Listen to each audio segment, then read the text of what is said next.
The Underground Railroad was a vast network of people, white and black, who helped runaway slaves escape to the North, Canada, or Mexico. In the 1800s, the Union is divided over slavery.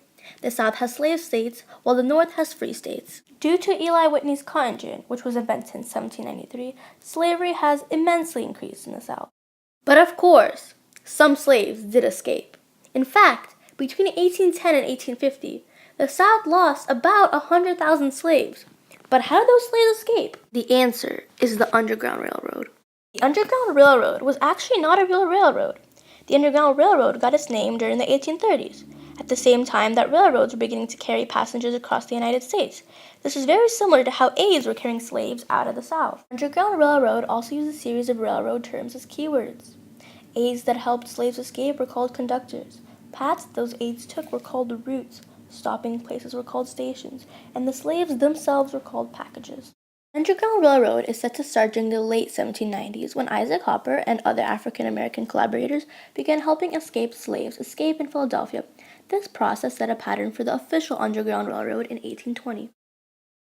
The most famous Underground Railroad conductor is Harriet Tubman.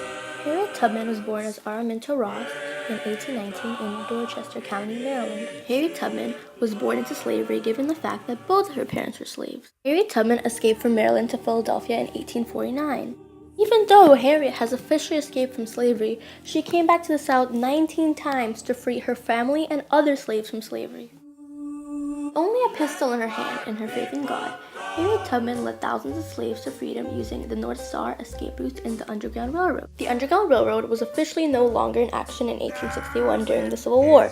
Both Harriet Tubman and the Underground Railroad left huge legacies, but the most important one was leading many slaves out of the South and being one of the causes for the Civil War.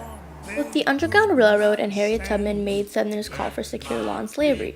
When the California incident happened, Congress took advantage of this need for the Southerners and in the Compromise of 1850 stated that there would be more secure slave laws, like the Fugitive Slave Act. The Fugitive Slave Act increased tensions between the North and South and was also underlier for the Civil War. To let my people go. Let my people go.